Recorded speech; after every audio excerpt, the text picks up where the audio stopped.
सुप्रभात बच्चों, कैसे हैं आप लोग। अच्छे से पढ़ाई कर रहे हो ना आप लोग। कल मैंने बेटा आपको पाठ 2 मूल्यवान उपहार के शब्दार्थ और कुछ क्वेश्चन आंसर लिखवाए थे। आज मैं उसी के आगे आपको मैंने प्रश्न नंबर 3 तक लिखवाया था ना आपको। अब मैं आगे प्रश्न नंबर 4 लिखवाऊंगी। उसी के नीचे आप लिख लीजिए, अगर आपके में जगह बचती खाली है आपका पेज तो उसी पेज में राइट कर सकते हो आप लोग। तो प्रश्न नंबर 4 है, राजा ने क्या कहकर बीज नहीं बोया। राजा ने, जब आदमी ने राजा से कहा कि आप पवित्र हो, आप ही इस पवित्र बीज को बो दो, तो राजा ने क्या कहकर बीज नहीं बोया। राजा ने कहा, मैं राजा हूँ। मैं कौन हूँ? मैं राजा हूँ। मैं बीज नहीं बो सकता हूँ।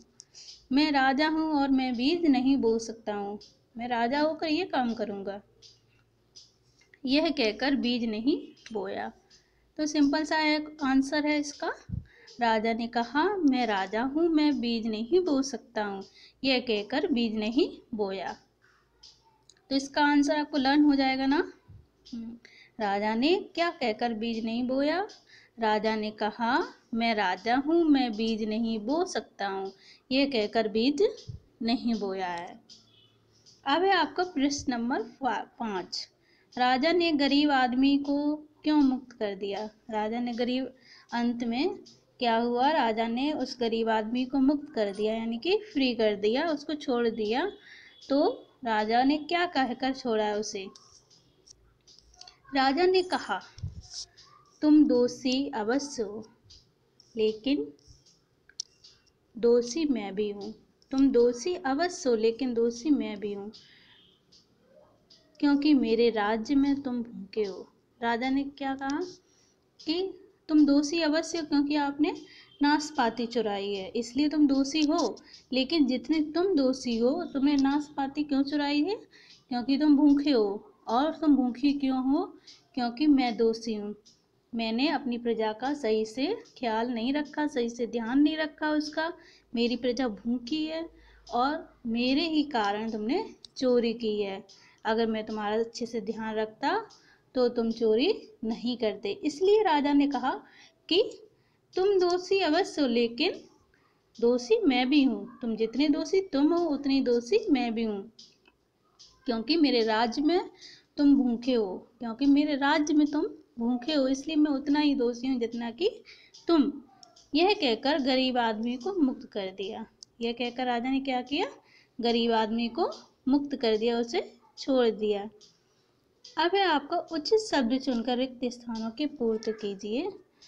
पवित्र, भूखा, अधिकारी, गड्ढा, खजांची। अब आपको ये जो शब्द दिए गए हैं, इनमें से आपको सही शब्द चुनकर आपको इन वाक्यों में लिखना है। तो पहला वाक्य है तुम्हारा, एक दिन वह था। एक दिन वह आदमी क्या था? एक दिन वह आदमी भूखा था। क्या था? एक दिन उसको बहुत तेज भूख लगी थी ना, इसीलिए उसने क्या चुराई थी? नाशपाती। क्यों? क्योंकि उसे बहुत तेज भूख लगी थी और उसके पास धन नहीं था। भोजन खरीदने के लिए उसके पास धन नहीं था, इसलिए उसने चोरी की थी।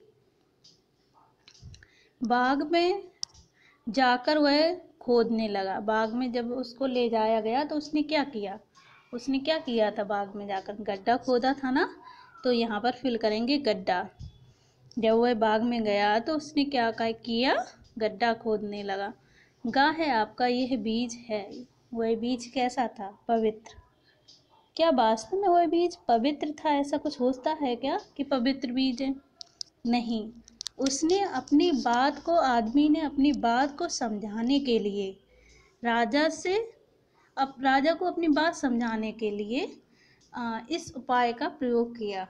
उसने अपनी बात को डायरेक्ट अगर ऐसे कहता तो राजा नहीं समझता और उसे दंड दे देता। लेकिन उसने एक तरकीब निकाली, यानी कि अपनी बात को कैसे हम दूसरे को समझाएं और वो समझ ले। आप लोगों ने एक सीरियल देखा है ना, अकबर बीरबल। उसमें भी बीरबल जब कोई बात करता है तो वो अपनी ऐसे डायरेक्ट कहकर नहीं, वो उस कार्य को करके राजा को समझाता है। इसी तरह इस आदमी ने भी अपनी युक्ति से राजा को समझाया। अगर डायरेक्ट कहता कि मैं चोर नहीं हूँ तो राजा नहीं मानता, इसलिए उसने उस बीज को पवित्र बताया। घाय आपका इस पवित्र बीज को दे दिया जाए। खजांची जब मंत्री से कहा था कि इस बीज को बो दो तो उसने क्या कहा था, इस बीज को खजांची को दे दिया जाए।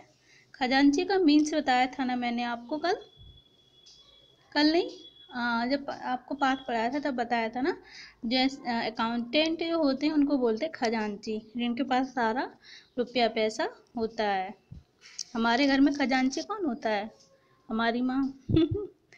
राजा के भी उसके पीछे चले, जब राजा गया तो उसके अधिकारी भी उसके पीछे चले गए। जब कहानी का अंत हुआ था तो राजा गया था और उसके पीछे पीछे सारे उसके अधिकारी चले गए थे। अब बेटा अपनी कॉपी पर नाशपाती का चित्र बनाकर रंगिए। आपको आगे एक पेज पर अच्छा से स्क्वायर ड्रॉ करना है, ठीक। उसमें आपको एक नाशपाती ड्रॉ करनी है और उसमें सुंदर से कलर फिल करने हैं आपको। अच्छे से बनाना आप, स्लोली, ठीक है। ज़्यादा पेज गंदा नहीं करना, उसको अच्छे से कलर करना और अच्छे से उसको ड्रॉ करना। पहले सर्कल सा बना लेना और ऊपर नीचे से कट कर देना, जैसे एप्पल बनाना सिखाया था ना, इसी तरह से। स्टूडेंट्स, इसमें इस कहानी से आपको क्या शिक्षा मिली है? मैंने आपको ये पूरा पाठ पढ़ा भी दिया, लिखा भी दिया। आप समझे कि आप क्या मिली है? चोरी करना अच्छी बात है क्या? चोरी करना गलत बात है, लेकिन उसने चोरी भूख के लिए की थी, उसने उपाय किया। लेकिन आप लोग कभी भी चोरी नहीं करना, चाहे भूख लगी हो चाहे कुछ। चोरी करना गलत बात है।